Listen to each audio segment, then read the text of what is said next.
Oke, masuk. Good morning, everybody. Very happy to see a large number of participants in this session. My name is Gavin Jones. I am moderator 1 for this session on life course, marriage and fertility. And moderator 2 is Sonia Ruri Satiti from Gadjah Mada University in Indonesia. So we are happy to welcome you to the session, and we look forward to a very lively discussion. As you know, the topic of this session is life course, marriage and fertility.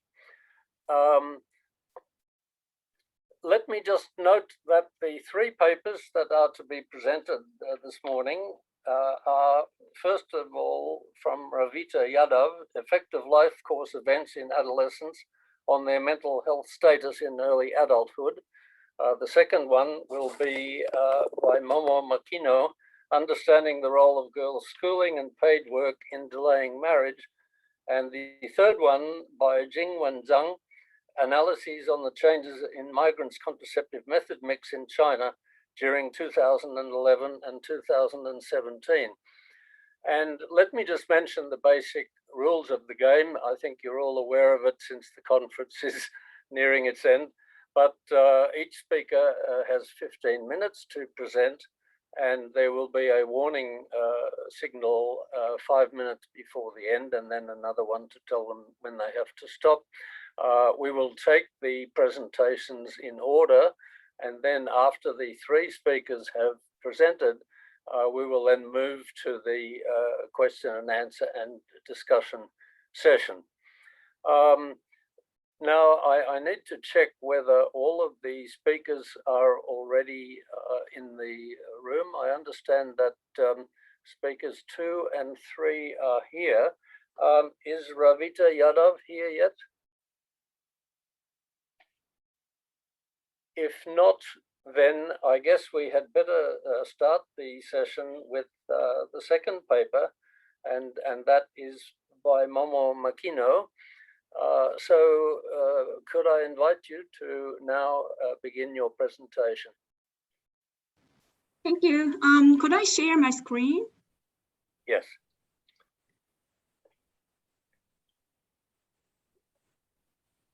Can you see my screen? Yes. Okay. So I'm pleased to present our paper titled Understanding the Role of Girls' Schooling and Paid Work in Delaying Marriage. This is a joint work with Sajid Amin and Christina Misnas at Population Council. I'm Momoe Makino. Globally, an estimated 21% of women aged 20 to 24 were first married or living in union by age 18. There are several drawbacks of child marriage, including limited educational opportunities, higher fertility, vulnerability to domestic violence. Many countries prohibit child marriage, but such legal ban on child marriage is known to be ineffective. There are limited rigorous empirical studies on the causal mechanism during marriage, utilizing randomized control trial and natural experiment.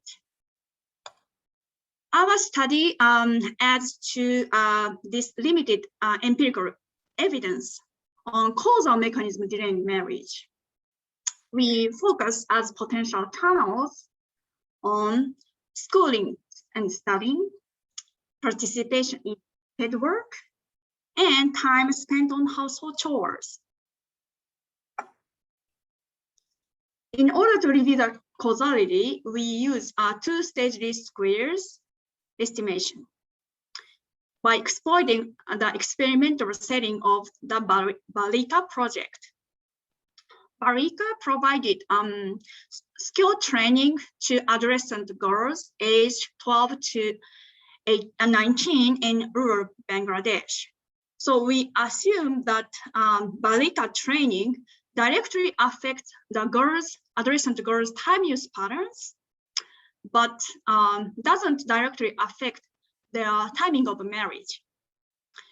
given that in rural Bangladesh, the parents mostly decide their daughter's marriage. The Balika project site was in southwest part of Bangladesh. And in fact, among married girls at baseline, only 4%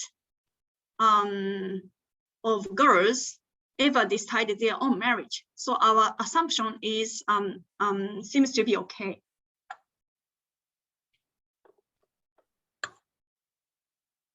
This is the RCT design of the Balika project.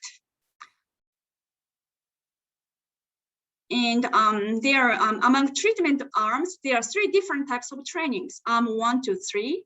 But especially in this study, we don't focus in on these different skill trainings. And this is a timeline of the Balika project. The baseline survey was conducted in 2013, and around 150 hours of training was provided. And then 1.5 years later, end-line survey was conducted. Attrition rate of this Balika project is around 50%, which is equivalent to the similar type of surveys. And especially in this in our estimation, this attrition rate is not a threat to our estimation.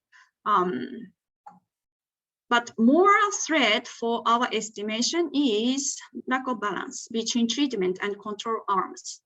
The left 3 arms, education, gender, and livelihood, are 3 different treatment arms. And except for gender awareness arm, the treatment and control arms are not balanced. This is girls' time use patterns at baseline. And a similar lack of balance can be applied to socioeconomic characteristics at baseline between treatment and control arms, except for gender awareness arm. So we utilize 2 strategies to deal with this lack of balance at baseline between treatment and control arms. First, we focus on balanced subsample, which is gender awareness and control arms. And secondly, we construct the balanced matched data by propensity score matching. And this is a baseline summary statistics and balance test of the subsample, which is a treatment, gender awareness treatment arm and control arms. And as we can see, there's no statistical significant difference between treatment and control arms, except for the number of siblings here. First, we estimate ordinary squares in order to see the association between girls' time use patterns and their timing of marriage, based on the balanced subsample, which is gender awareness and control arms. Remember that the OLS estimation only show the association between girls' time use patterns and their timing of marriage. So it doesn't necessarily show the causality from time use patterns to their timing of marriage. And this is the OLS estimation results. The negative association is observed between girls' time spent at school, girls' time spent on paid work, and girls' time spent on study at home, and child marriage. And positive association is observed between girls' time spent on unpaid housework and child marriage. But as I said, this is only the association. There's no causality that as confounding factors affect those negative or positive association. So we utilize 2-stage squares. At first stage, we estimate girls' time use patterns affected by exogenous treatment status, in this case, gender awareness treatment arm.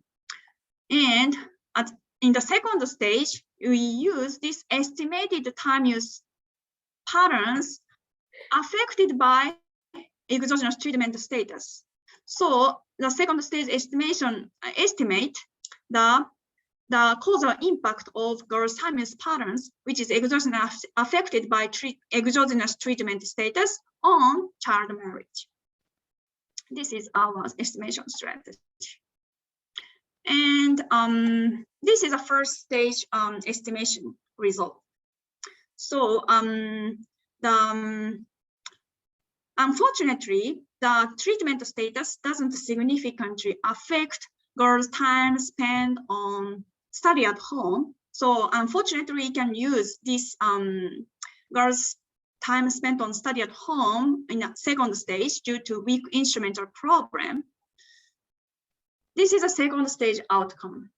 So the girls' time spent at school significantly delay their marriage, and girls' time spent on paid work significantly delay their marriage. But by contrast, there's no significant impact of girls' time spent on unpaid housework on child marriage, which is different from the OLS estimation results here, which showed a significantly positive association between girls' time spent on unpaid housework and child marriage. So the OLS estimation result show that the confounding factors may affect both time spent on unpaid housework and their timing of marriage, as we cannot see the causal impact of a significantly positive impact of time spent on unpaid housework on child marriage at 9% confidence interval. So due to the time constraint, I skipped the results based on propensity score matching, but the results are robust in terms of the impact of time spent at school and time spent on paid work on their timing of marriage, as we can see here, both significantly negative impact.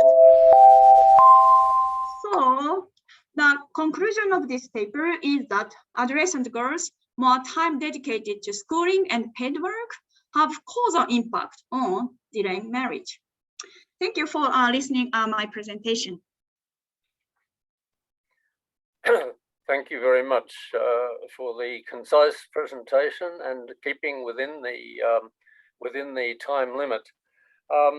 Now, can I just ask whether Ravita Yadav, the first speaker, is here yet? Do we have you here, Ravita Yadav? Okay, it seems that Ravita is not here.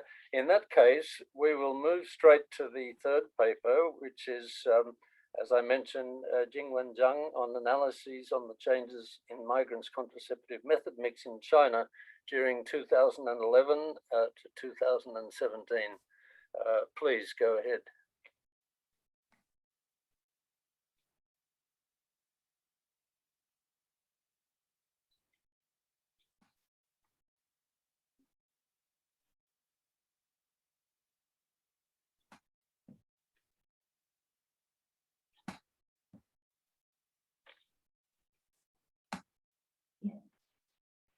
Can everybody hear me now?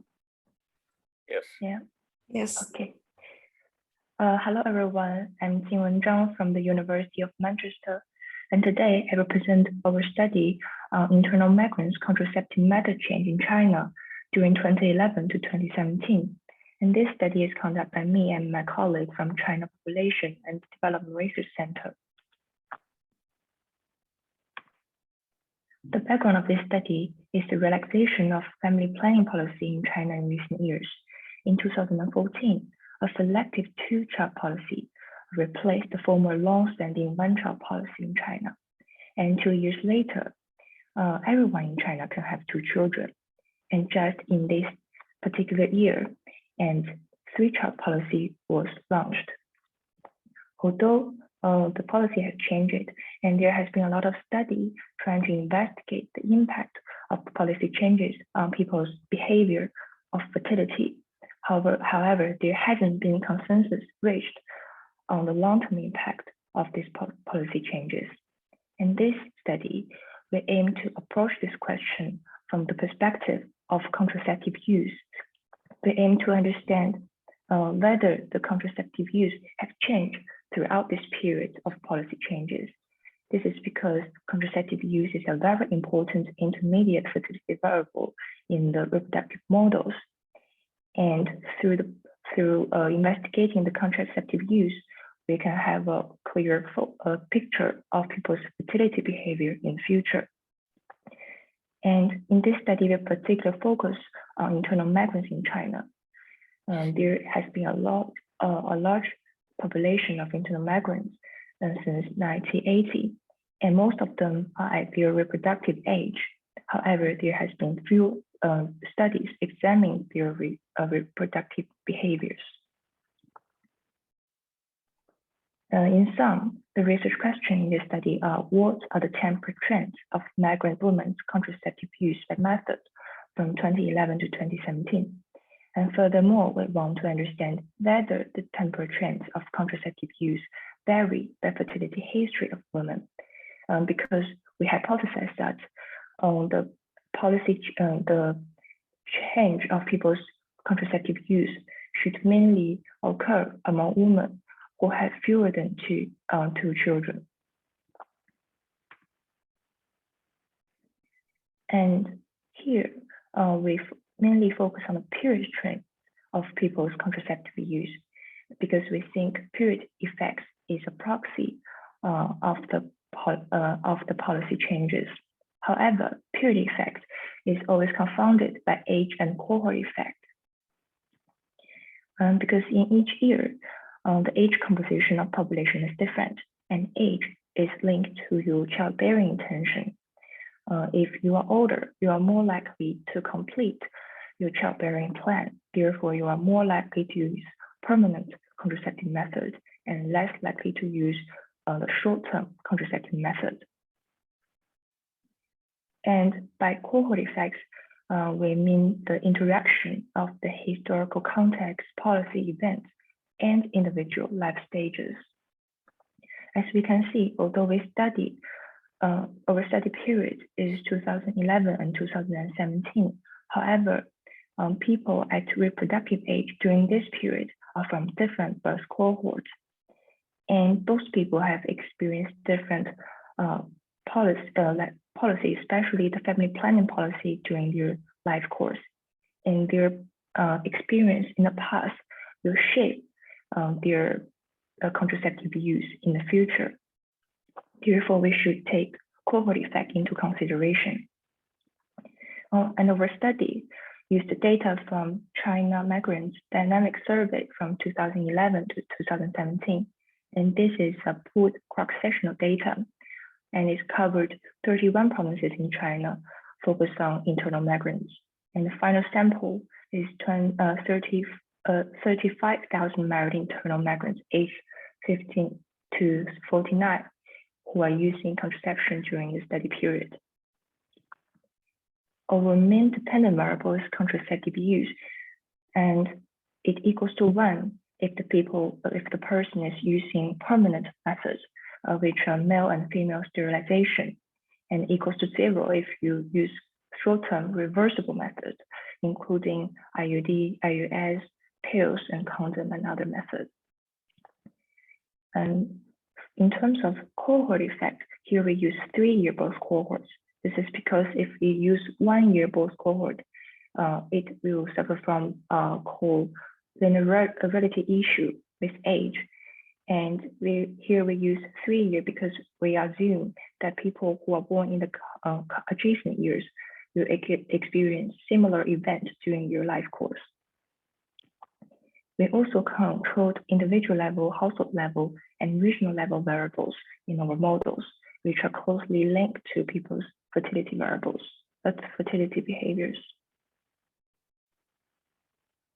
And in order to solve the collinearity problem of age, period, and cohort, here we use hierarchical ABC cross-classified random effects model. In this model, age was estimated in level 1 as a fixed effect. And in level 2, we add period and cohort effect as random effects. Because age and period and cohort are in different levels, therefore it can solve the collinearity problem. And in order to understand the research question 2, whether the period effect is differed by people's fertility behavior, and we also add a random effect on fertility behavior in level 2. And the following slides are the results of this study. And first, it is the descriptive analysis. And as we can see, from 2011 to 2017, the use of sterilization, which is the permanent method, has been decreasing. And the short-term method or reversible method has been increased. And this is the model result of the AVC models. As we can see, the age is a positive, with the permanent contraceptive use. This means as people's age increase, they are more likely to use permanent contraceptive method. And in terms of the random effects, we can see that both cohort and period have a very significant random effect, which indicate that people's use of contraception differed by cohort and period. And in order to understand the period effect, we predict the residual of people's use of permanent contraceptive method between 2011 and 2017. As we can see, the use of permanent method has been decreasing, and most significantly from 2015 and 2016, and the decrease was is the sharpest, which is in accord with the introduction of universal two-child policy. And in terms of the cohort effects, we can see that the permanent use is highest among cohorts between 1976 to 1984. And people who was born in this cohort are more likely to experience the stringent fertility control in China. In order to understand the research question 2, we add their fertility history in the past. And we can see that if they have the number of children in the past have significant period effect, which indicates people who have different number of children might have different period effect during the study period. And we also estimate the residuals by people who have different number of children. And we can see that people who have fewer than 2 children from 2015 and 2016 experience the sharpest decline. However, people who already have 2 children, their decline is more smooth, which indicates that people who have fewer children are more sensitive towards the policy change during the period. To conclude, the contraceptive behavior will significantly change among migrant women in recent decades, which may indicate a response of the change in family planning policy. And the period effects are especially sensitive among women with fewer than 2 children, which further demonstrating the potential policy impact. And also this study kind of informed that cohort effect is very important should be taken into consideration by analyzing people's contraceptive use. And this study also had future policy implication, as this already suggests that there is an increased trend of people's use of short-term of reversible contraceptive method. Therefore, the hosting city of migrants should facilitate equal access of this particular contraceptive services based on the need of migrant workers. Thank you. Okay, thank you very much for that very clear presentation. And I understand that our first speaker is now here. Ravita Yadav. So let us turn directly to that third paper on effective life course events in adolescents on their mental health status in early adulthood. Let me invite you to present.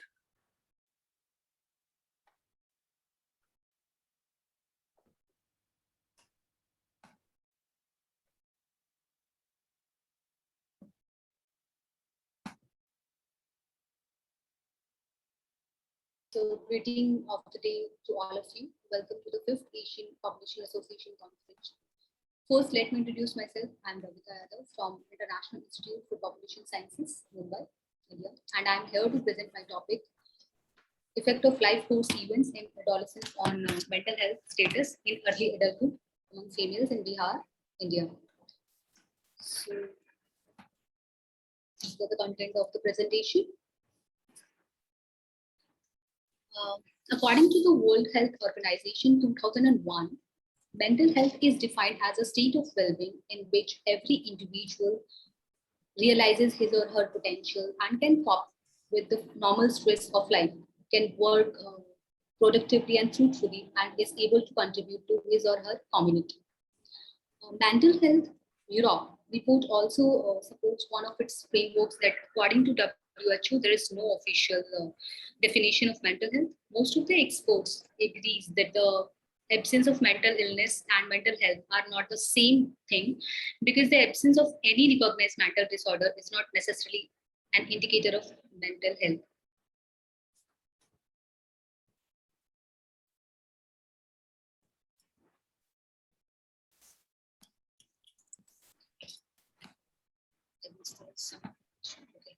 So this is the Indian scenario according to UNICEF 2011. School is the place where a child spends most of his or her time, and it is quite known that during childhood and adolescence, the cognitive, social, and emotional skill development to go through. The relationship between mental health and education is smooth and reciprocal.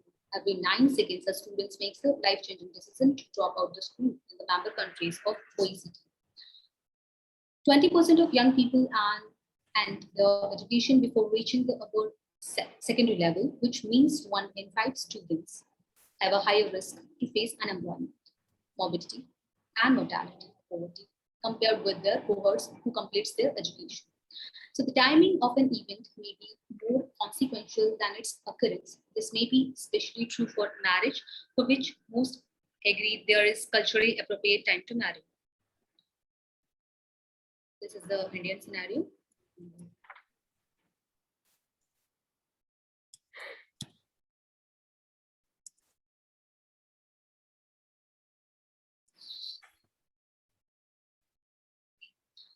This is the study area we have.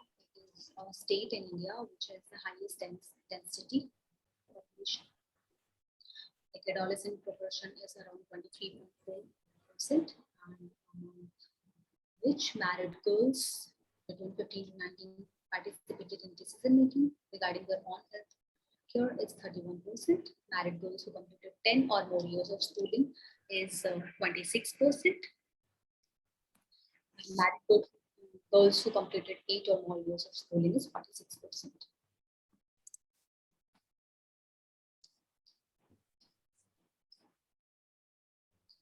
These are the literature review. And as there is a strong relationship between mental health status, as I have told, and other development concerns such as educational achievements, marital status, age of marriage, and childbearing, mental health remains a neglected issue in India. Recent works indicate that mental health problems currently constitute a significant portion of the global health burden, especially in developing countries. According to some studies, marital status responses to mental health negatively as well as positively. More work is to be done in this direction. Marital status responses to mental health equally for both men and women in the short term, but at the same point, it's also true that men recover rapidly than women. This exposes this issue for women, such as early marriage and childbearing, dropout from schools for marriage, harmful and violent practices rooted in cultural norms regarding gender and sexuality, honor killing, and dowry-related violence, lack of permission to work and attend school that mutually affect the mental health status of adolescents in India.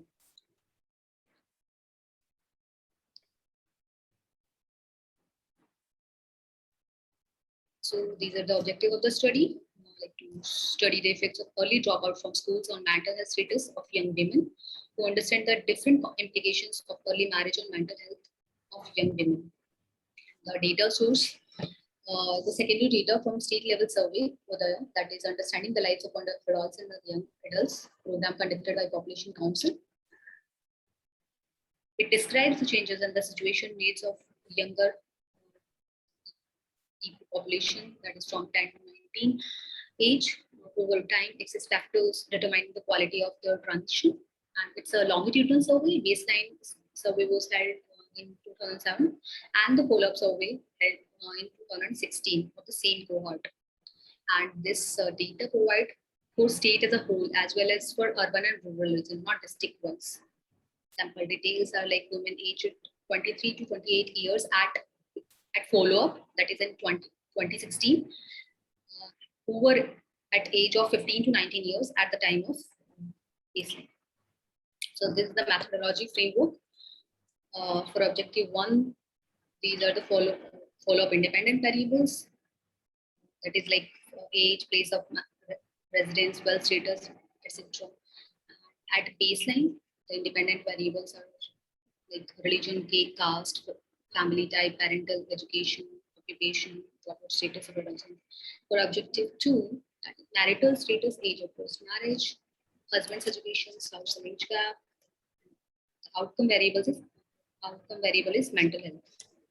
So for this study, GHQ-12 scale is used, that is popular widely used scale, and total score ranging from 0 to 12. 0 is normal mental health, 1 to 6 as moderate, 7 to 12 as poor mental health status. The internal consistency of the items was assessed using Cronbach alpha, and alpha equal to greater than 0.75 was considered satisfactory. And these are the 12 items which are asked in the survey at 4 times, at baseline as well as at follow. Able to concentrate, lost sleep over worry, felt that you are playing a useful role, etc., etc. So let's move to the objective, the findings of objective 1, that is school dropout affecting mental health status among young women. So this figure shows the mental health status of adolescent girls at baseline and young women at follow-up by dropout status. X-axis is showing the mental health status, and y-axis is showing the percentage distribution. Dark green is for normal, light green is for moderate, and red color is for poor mental health status. So as we can see, at baseline, the first 3 bars are showing the baseline result, and the last 3 bars are showing the follow-up. As we move from baseline to follow-up, the girls belonging to never attended category, percentage of girls is 1.1 in poor mental health status, which is increased up to 6.7 at follow-up. And for the category dropout, 0.8 is increased up to 6% at follow-up from baseline, and with the same result, the category that is not dropout, 0.4% of females were there in the category poor mental health status, which is increased up to 5.3 at follow-up. So here we go with objective 2 findings, that is early marriage affecting mental health status among young women. So this is the figure 2, that is mental health status for adults and girls, baseline and follow-up by marital status. X-axis is showing the marital status, like the categories: unmarried, currently married, and others. Others include married but not known, that is not sent to their in-laws house, widowed, separated, deserted, and divorced women. And y-axis is showing the population distribution. So as we move from baseline to follow-up, orange color is showing the poor mental health status, dark green is for normal, and light green is for moderate. So the percentage among unmarried women which belong to poor mental health status is 0.7, which is increased up to 6.8 with the same category at follow-up. And for currently married, it is also increased for currently married women from 4.3 to 5.8. And in the others category, as the age is not so much, like the girls belong to 15 to 19 only, so there are less women belonging to the poor mental health status in others, that is 0%, and which is increased up to 32.7. Because at this point, they belong to 25 to 28 age group. So the summary and conclusion are like never tended have poor mental health status at both counts, and 33.8% baseline and 7.08% at follow-up women completed or continuing after high school education. The mental health status became poor if the husband is secondary or above educated, male dominance via education at secondary level, and wealth status, social support type of education, freedom of movement, lack of resources, household land holdings are some of the reasons that the mental health status became poor if the husband is secondary or above educated. So females who had their mother educated and working father at baseline around were less likely to have poor mental health status because of the family support, current education, current working status, self-efficacy, and decision-making of women is more strongly related to her psychological functioning. Marriage shows a positive association with mental health status because of these two reasons, like unmarried females have lack of social support and problems in interpersonal relationships. Marriage is a long-term contract which includes sharing the economic and social resources. So if the age at first marriage is after 19 years, there are less chances to have poor mental health status. 19 years is taken as mean age at first marriage. So people who get married at older ages have a higher level of maturity and emotional behavior skills, and early childbearing, high level of marital tensions, early marriages, early domination of education, forced marriages, violence from the natal family, limited mobility, control over decision making are some of the reasons why the marriage is showing. We can say the age at the first marriage is after 19 years have less chances to have poor mental health status, according to studies. Earlier child marriage is a strong social custom, particularly for girls in South Asian countries like India and Bangladesh. So these are some of the policy recommendations according to the state. That is the area of study. So like there's a need to enforce the age of marriage laws effectively, which would increase the age of marriage in children, especially for girls. Dropout from schools for marriage, harmful and violent practices rooted in the cultural norms regarding gender and sexuality, lack of permission to work and attend school that usually affects the mental health status of adolescents in India. And the government and parents should motivate the adolescents to get education about mental health in schools. So these are the limitations of the study is unable to test whether the mental health benefits of marriage are due to psychological characteristics of people who get married or the effects of becoming married.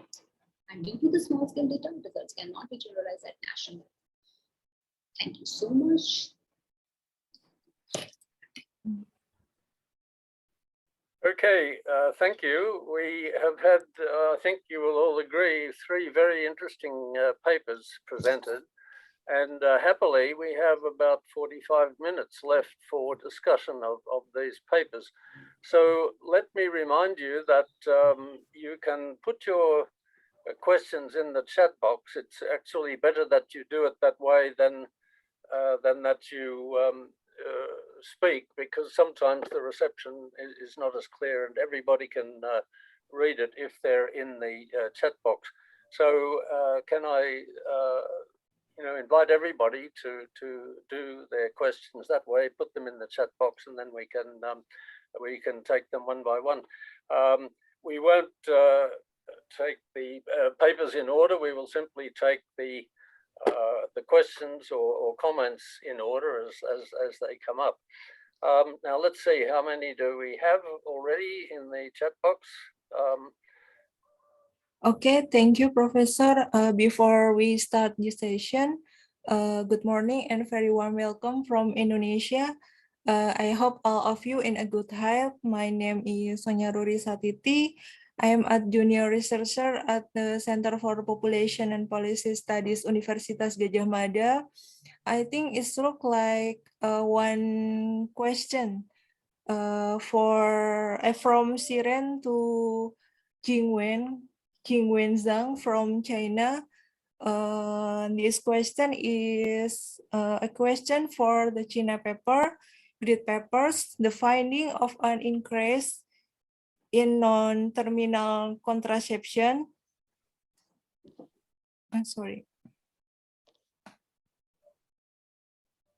Terminal contraception among young migrant women with less two children is interesting, but does it imply a response to new policy or greater assimilation among more recent migrants with the place of destination? Any idea of how migrant and non-migrant women compare? This is one question from Siren to Jingwen Zhang from China. Thank you. Okay, thanks for this very good question. It is a shame that this data for this study only include migrants, so we couldn't have a comparison between migrants and non-migrants.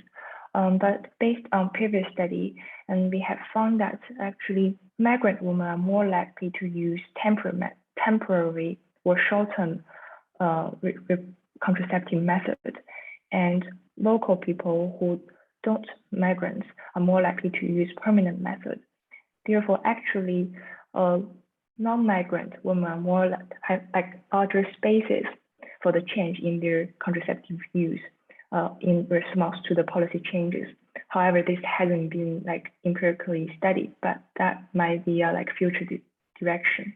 Yeah, thanks for the question.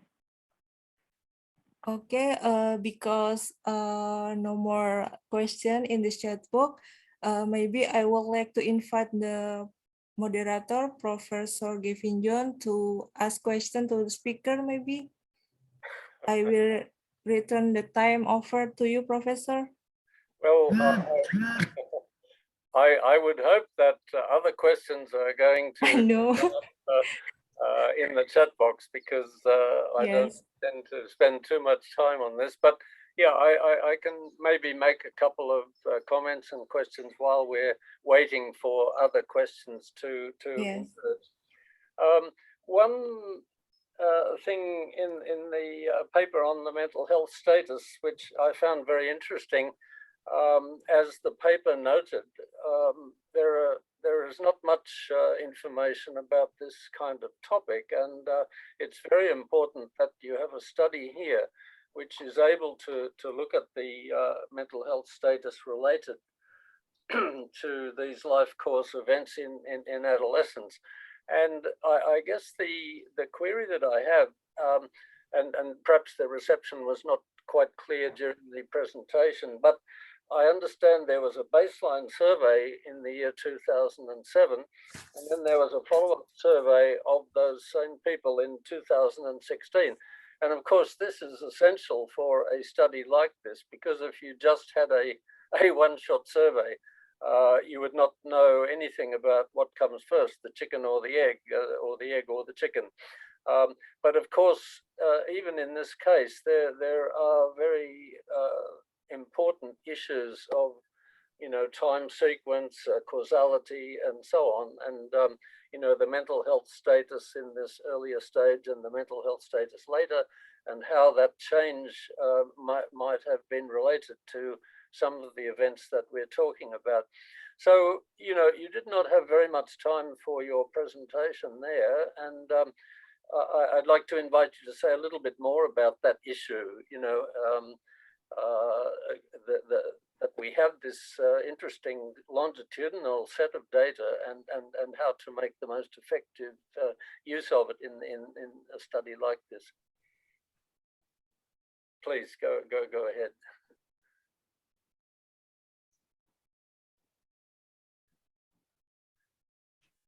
Ravita Yadav, did you hear me there? Yes, sir. Your voice is not as clear as, but the only thing which I got I guess the in 2007 that at baseline survey, the age group of women is only the women belongs to only 15 to 19 age group, and at 2016 the same cohort belongs to 25 to 20 age group, and there are a lot of changes in the gap in this time period. So like the education all only, and the behavioral changes, and the family change, and the totally complete change. And in India it is also considered that at the northern states, like mostly the age like after marriage, the family force the newly married couple, or we can say the groom, to for a baby as soon as possible, just after marriage, like early marriage or early termination of education, and like a high level of marital tensions, early childbearing, and the lack of knowledge about controlling fertility, as the education is not as much as it is needed, and not independent as before, like the decision making part, the forced marriages, like they have no right uh, to choose their partner, and like violence from their native family. These are some of the reasons why the mental health stages of the later at later stages, or we can say at a follow-up survey, the mental health status is not as good as the before. So the responsibilities, mainly the responsibilities after marriage, these are some of the reasons. Okay, thank you for that. Turn over to the moderator too. Do we have any more questions now? Maybe I have one question for Jing Wenzhang, maybe. Based on the data that I know in 2020, shows that the number of babies born in China is decreasing. What is happened, and what are the implications for China now? Maybe my question is, thank you. Yes, I think that is a good question too. So this study, we actually predict that the permanent use of contraception has been decreased, which might mean people might have like a plan for having children in the future rather than stop having children. So, but this kind of go against with the present trends, because the data has shown, like you said, although we already launched the three-child policy, but actually people still feel reluctant to have babies. But I think our study at least show that people still like maybe considering, although they didn't commit to like behavior, like really have children, but at least they might still in the planning like stage, like they didn't exclude the possibility of having a baby. So maybe there are postpone of fertility, postpone of childbearing, things like that might also like contribute to the low fertility rate. So in order to understand whether people react to those policy changes, maybe they still have to wait for more years, like see the future trend, because currently it's still like short periods. But if you want to translate the fertility intention to fertility behavior, you still have to wait for a longer time to see whether people really respond to the policy changes. Yes, okay, thank you. It is related to COVID-19 pandemic or not? The decrease of baby borns in China now. Yeah, rate in 15%. Sorry, can you say that again? I didn't. has decreased the number of baby born in China is related to COVID-19 pandemic or not? Was Oh, only related to contraceptive method? yeah, I think this has also been, although it doesn't discuss in our paper, but I've read some paper have some discussion on this, and some people said that some survey has suggest people kind of postpone their fertility plan during the year because of it might be not convenient to have children, and also the decreasing trend of fertility behavior is indeed like very sharp in the last year, which is not like the like trend as before. It's very significant change. So that might be like a important like period effect, like the unexpected events like COVID-19. Yeah, I think it has impact, but like I said, maybe our study couldn't suggest that maybe there's other further surveys can empirically test it, whether it is the reason of COVID-19. Okay, thank you. Professor Gavin John, maybe it's my question for Jing Wenza. I will take over the time for you, Professor. Yeah, sorry, what did you say? I missed that. Okay, you want me to raise another question, is it? Yes. Yeah. Okay. Look, I was thinking the paper presented by Momo Makino dealing with Bangladesh was a very interesting paper, and you know it's important that we understand that Bangladesh has one of the earliest stages of female marriage in Asia, possibly the youngest, and so you know. Changing this pattern of very early marriage is extremely important for Bangladesh. And so this paper is very important in looking at ways that might impact the continuation of girls in school, entry into the workforce, and the association of that with delayed marriage. I guess I have one question related to that, and that is in practical terms. I mean, the conclusion in your summary was that parents delay their daughter's marriage when girls spend more time in school and working for pay. And so if we come back to the prior question, how do we ensure that these girls are able to spend more time in school and get to work for pay? And then in turn, that will affect marriage. And my question relates to particularly to the more disadvantaged members of the community, those living in poverty, those who are facing difficulties in raising the children.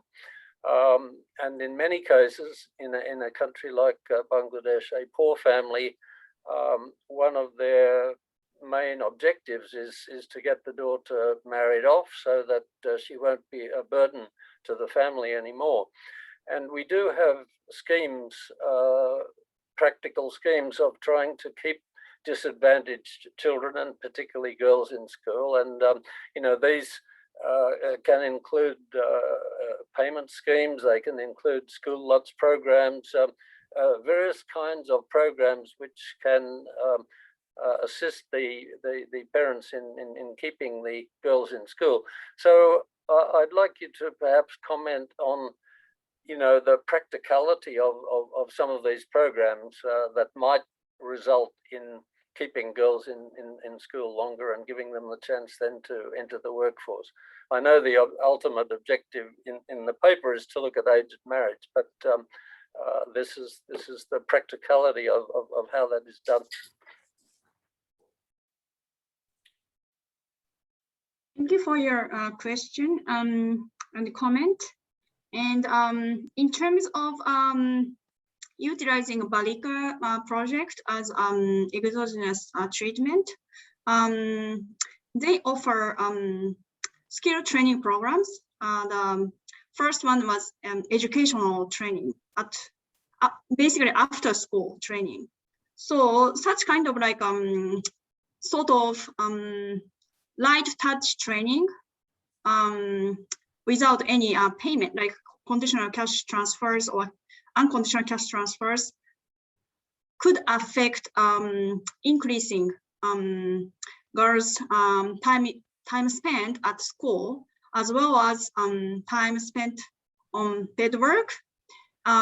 We assume that how girls increase time spent at school or time spent on paid work after getting exogenous training is we assume that they increased agency or decision-making power or negotiations. They increase actually basically negotiation skills within the household, because I mentioned that most of the girls' marriage, except for 4% in the Barika sample, were decided by parents.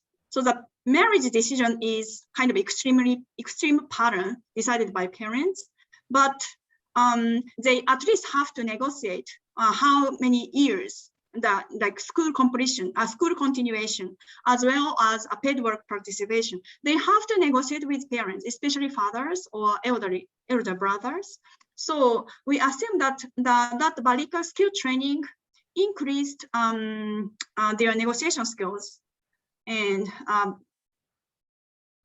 or increased decision-making powers within the household. So such kind of like even light touch intervention could affect girls' time use patterns. So this can be like one kind of like policy implication without using cash transfers or either conditional or unconditional. But our study also, apart from the Barika's training, which provided skill training, we recognize in case of sub-Saharan African countries, cash transfer, conditional cash transfer programs encouraged, especially the poorest girls, to go back to school. So this is unconditional cash transfers didn't have a long-term impact, but conditional cash transfer programs could have significant impact among among girls in poor household. So we could also think about conditional cash transfer type project to encourage girls stay at school, which eventually delay their marriage, because our studies show that as long as they stay at school, they could delay marriage. Such kind of causal impact, because actually the difficulty in showing this causal impact in terms of schooling and child marriage is actually the schooling and child marriage decision are simultaneously decided by parents. So parents usually kind of arrange their girls' marriage first, and they kind of let girls drop out of school. Such kind of things happening in Bangladesh. So all decisions are simultaneous. So, but the contribution of our study is to show the causal impact from girls staying at school and to delaying marriage. So any kind of policy implication, including conditional cash transfers to encourage girls to stay at school, can be another policy implication. And in terms of girls' participation in paid work, this is again kind of another issue in Bangladesh, especially not only Bangladesh, actually in South Asian countries, as well as I think MENA countries. The girls, not only girls, but the female labor force participation rate is very low in South Asia and MENA countries. And the factors behind this low female labor force participation, there are several factors, but one of them can be social norms against women working outside of the home. which is applicable in rural Bangladesh as well, even though there are so many girls are working in, actually 4 million girls are working in garment industries, but still in rural Bangladesh, such kind of social norms against women working outside of the home is still strong based on our another study, field survey, in another study. So we actually, and in a completely another study, we currently, although due to COVID, the project itself is suspended, but we try to encourage parents to parents as well as girls to we actually conduct RCT randomized control trial to encourage parents and girls to participate in a role model session in order to, role model is like currently working women in garment sectors, because they may not know the information about working environment in an urban area. So by having access to role model or information, such kind of social norm can change, could change, we hope. May not change, it depends on our study outcome, but so we hope that such kind of some approach to social norm to both parents and girls may encourage girls to participate in pet work in rural Bangladesh. So this can be another, although our project is still suspended, but this kind of approaching social norms can be another policy implication. Thank you. That's a very, very interesting response to my question. And I have one follow-up question, actually. You mentioned as part of your response the issue of the girl's decision-making power within the household, and whether that is affected by whether she continues in education, whether she has a chance of working and that sort of thing. I just want to mention an example, from my own research back in the 1980s in Malaysia. At that time, again, Malay girls had very little choice in the selection of husband. And that has totally changed, over the following decade or 2 decades. That totally changed, and girls have almost total control over the choice of their spouse. Now, Bangladesh is very different, of course. It still remains the case that very few girls can make a choice independent of their parents. But what happened in Malaysia was that when these girls became educated, and then there was a movement of some of them to the cities to work in electronics industry and so on, there was a change in attitude, and somehow the parents came to accept that actually when you have a daughter who's educated and able to work, they somehow did not have the right anymore to make this choice for their daughters. It's so interesting that this change of attitude took place. And my query is, I know the Bangladesh situation is different, but would you have any comment on the likelihood of that kind of change in the perspective of the parents taking place as their daughter's situation changes? Thank you for a good comment and question. That example in Malaysia seems very promising to South Asian case. As for Bangladesh, we haven't actually, we currently suspended role model session, so we haven't seen yet whether parental attitude change or even like girls started to participate in labor force after having access to role model or information or new income earning opportunities. But actually I'm very positive, especially about Bangladesh, because Bangladesh already have lucrative income earning opportunities in garment sectors, export-oriented garment sectors in Dhaka and the Chittagong, like urban area. Already 4 million women working. So sooner or later, those girls in rural area know like such kind of like lucrative income earning opportunities as compared with alternatives. Although the working conditions, environment in garment sectors are not necessarily good, but as compared with alternative opportunities in rural areas, such as agricultural labor, housekeepers, and worst case, sex workers, it's still better working opportunities, both in terms of working environment as well as payment. So sooner or later, girls could know such kind of income earning opportunities. So I'm really positive about Bangladesh case. And I myself actually already completed similar type of information giving intervention in much more conservative Pakistan actually. And I could see the positive impacts on parental change after getting information on new income earning opportunities.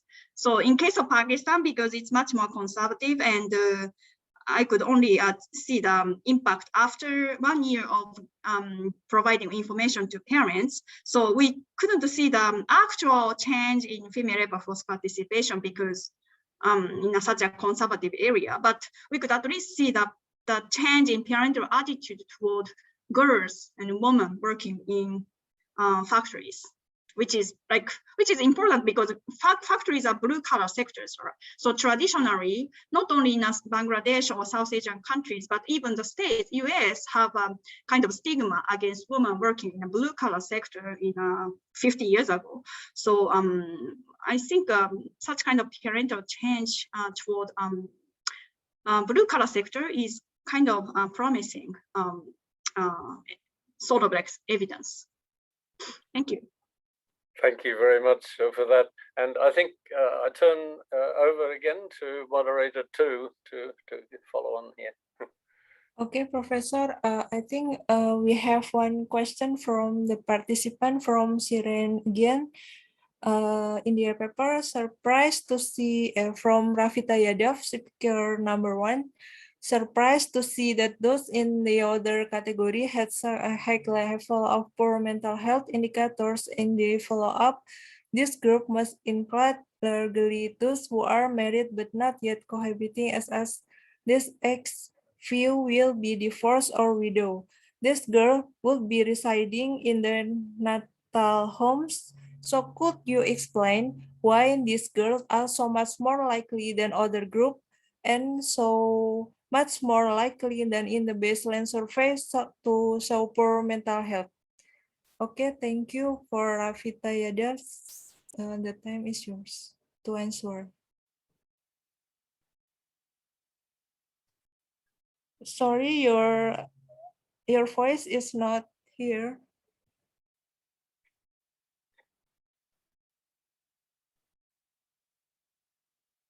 Am I audible?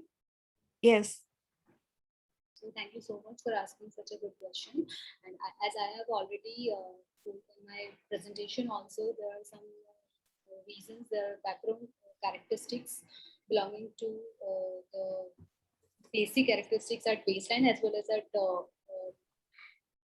follow-up also, like age at marriage, forced marriages, and as I have already told before also, like limited mobility, control over decision making, and these are some of the reasons which make the difference between the adolescence and the young adulthood the mental health status difference. The difference between these two categories, like in adolescence, the mental health is totally different from the current mental health status.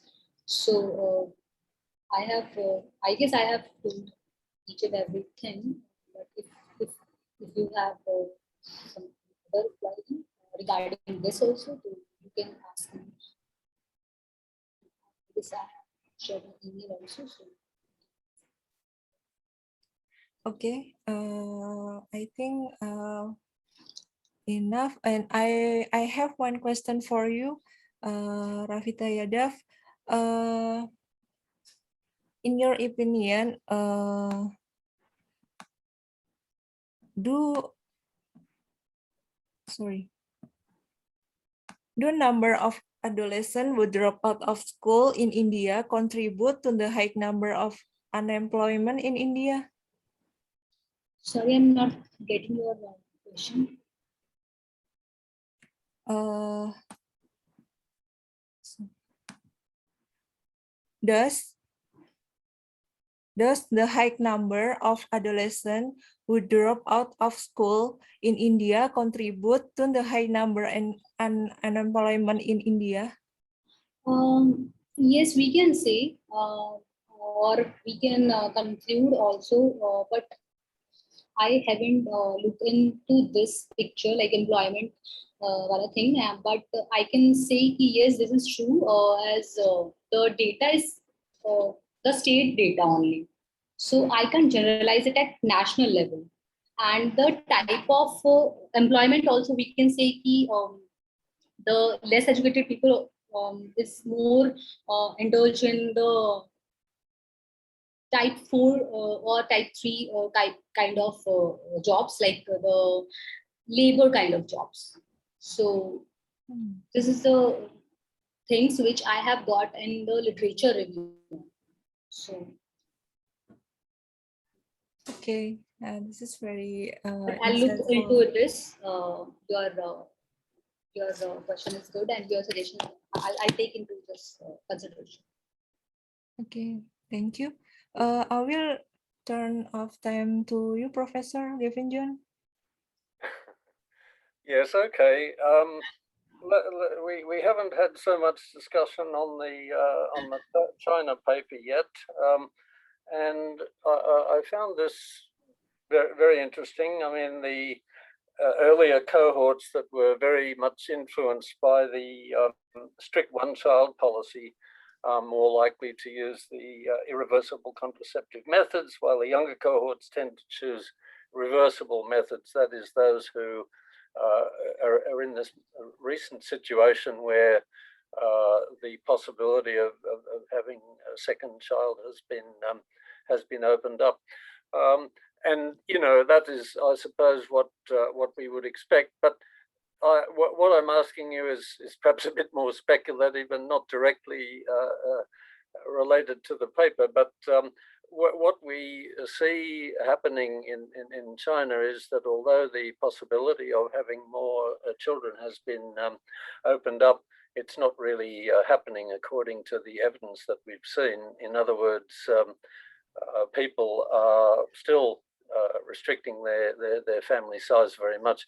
And I suppose you could have expected in that situation, perhaps there would not have been such a movement away from irreversible methods towards reversible methods. But of course, you know, keeping options open, which is a natural human instinct, would mean that it's very sensible that there has been this switch over to reversible methods these days, although they're a little bit more dangerous if you want to make sure that you don't become pregnant. So, you know, that's the, if you might call it, the advantage of the irreversible methods. So anyway, would you have any comment on that? I mean, the fact that this very considerable switch over to reversible methods has happened in the context where the evidence seems to be showing that there is actually no increase in fertility since the change in policy. Yeah, thanks for the very good question. I think I agree that our study couldn't fully show that the change in people's contraceptive use is actually a reaction to the policy changes. It only provides like a partial evidence of there might be or indicative of the potential reaction towards the policy changes. But because in this study, we only focused on the temporal trends, the period effects of people's contraceptive use. But the period effect actually is comprised by different type of factors happened in this period. One potential confounding period effect is actually the increasing informed contraceptive use in recent years in China, because in the past when the fertility control is still very strict in China, and many provinces or local authorities or health institutions, they still like encourage people to use the permanent method, especially in rural area. But since like 2002, and with the UN program, and in China, there have been more like local like health services. They began to provide more informed choice. Like they will tell you like what kind of method you can use and what is the benefits, what can be the potential risk, and that can also be like an explanation for why people can switch to the reversible method in recent years. So in that case, our method, our study couldn't really fully show that all the changes is an impact of the fertility policy change, but they can also indicate other parallel event or policy or health services provided and during this period. Yes, I think that's my response. Yeah, thank you. That's a very very clear response, I think. Thank you very much.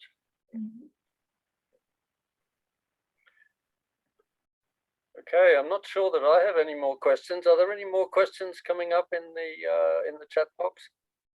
No more question, Professor. And it looks like we've covered all of the question.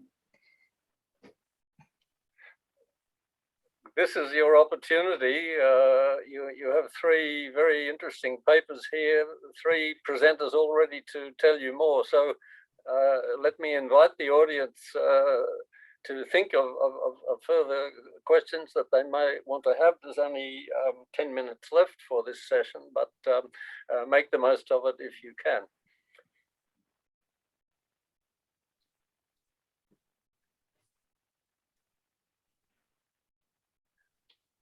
Okay.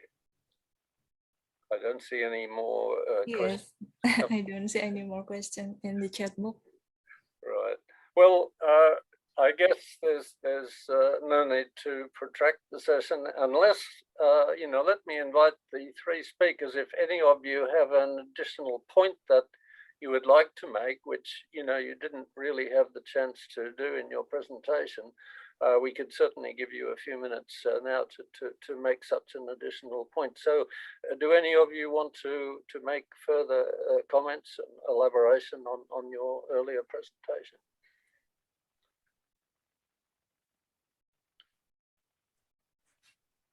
No? Okay, well, you all felt that you had enough time, yeah? Okay, that's good. Well, look, in that case, I think that we can close the session now. I think it's been very good. Thank you to the 3 paper givers who gave very, very interesting presentations. Thank you to those who raised issues. And thank you to those who came to listen to the session and to learn more about these issues. And let me, as moderator, invite you to participate in the next session, either in this breakout room or in one of the others. So yeah, let's close the session on that note. Thank you very much. Thank you very much. Thank again for joining us today. Thank you. Thank you.